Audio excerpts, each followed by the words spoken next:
ಅದೇ ಒಳ್ಳೆಯದಾಯಿತು. ಈಗ ಕೈಗೆತ್ತಿಕೊಂಡಿರ್ತಕ್ಕಂಥದ್ದು ಒಳ್ಳೆಯದಾಗಿದೆ. ಯಾಕೆಂದರೆ ಇದು ಸ್ಪಷ್ಟವಾದಂಥ ಈಗ ಮಾಹಿತಿಗಳಿರುವಂಥದ್ದು.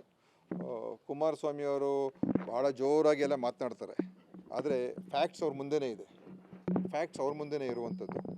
ಅದರಿಂದ ಯಾರ ಹೆಸರಿಗೆ ಅದು ಡಿನೋಟಿಫಿಕೇಷನ್ ಮಾಡಿದ್ರು, ಯಾರಿಗೀಗ ಅಲ್ಟಿಮೇಟ್ಲಿ ಜಾಗ ಹೋಗಿದೆ, ಅದರ GPA ಹೋಲ್ಡರ್ ಯಾರಾಗಿದ್ದರು, ಯಾರಿದು ಪ್ರಾರಂಭ ಮಾಡಿದ್ರು, ಇದು ಅಂತಿಮವಾಗಿ ಯಾರು ಇದನ್ನು ಮಾಡಿಸ್ಕೊಟ್ರು, ಇದೆಲ್ಲ ಯಡಿಯೂರಪ್ಪ ಕುಮಾರಸ್ವಾಮಿ ಅವರು ಮಾಡಿರುವಂಥದ್ದು. ಅದು ಎಲ್ರಿಗೂ ಇಡೀ ಫ್ಯಾಕ್ಟ್ಸು ಡಾಕ್ಯುಮೆಂಟ್ ಮೇಲೆ ಹೇಳ್ತಾ ಇರುವಂಥದ್ದು. ನಾವು ಅದಕ್ಕೆ ಒಂದು ಉತ್ತರ ಕೊಟ್ಟಿಲ್ಲ ಇವರು. ಕುಮಾರಸ್ವಾಮಿ ಅವ್ರ ಉತ್ತರ ನಾನು ಮೊನ್ನೆ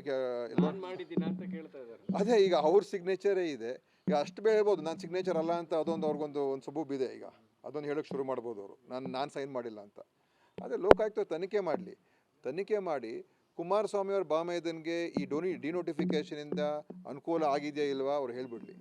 ಕುಮಾರಸ್ವಾಮಿ ಅವರ ಅತ್ತೆಯವ್ರ GPA ಹೋಲ್ಡರ್ ಆಗಿದ್ರಾ ಇಲ್ವಾ ಅದನ್ನು ಹೇಳಿಬಿಡ್ಲಿ. ಯಡಿಯೂರಪ್ಪನವರು ಇದೆಲ್ಲ ಮಾಡೋಕ್ಕಾಗದೇ ಇರುವಂಥ ಒಂದು ಭೂಮಿಯನ್ನು ಅವ್ರಿಗೆ ಮಾಡಿಸ್ಕೊಟ್ಟಿರೋದು ಸತ್ಯನ ಇಲ್ವಾ ಸುಳ್ಳ ಅಂತ ಹೇಳಿಬಿಡ್ಲಿ. ಅದನ್ನು ಹೇಳೋಕ್ಕೂ ತಯಾರಿಲ್ಲ. ನಾನೇನು ತಪ್ಪು ಮಾಡಲಿಲ್ಲ ಅಂದರೆ ಇವ್ರು ಮಾಡೋಕ್ಕೆ ಪ್ರಯತ್ನ ಮಾಡಿದ್ರು, ಇವ್ರ ಕಾಲದಲ್ಲಿ ಆಗಲಿಲ್ಲ, ಯಡಿಯೂರಪ್ಪನವ್ರು ಬಂದರು, ಇವ್ರಿಗೆ ಮಾಡಿಸ್ಕೊಟ್ರು. ಅಲ್ಟಿಮೇಟ್ಲಿ ಬೆನಿಫಿಷರಿ ಇವರೇ ತಾನೇ. ಮತ್ತು ಒಬ್ಬ ಬೇನಾಮಿ ಅರ್ಜಿದಾರರ ಹೆಸರಿಟ್ಕೊಂಡು ಇದೆಲ್ಲ ಮೂವ್ ಮಾಡಿರುವಂಥದ್ದು ಕೂಡ ಗೊತ್ತಾಗಿದೆ. ಸೊ ಇದಕ್ಕೇನು ಉತ್ತರ ಕೊಡೋದಿಲ್ಲ.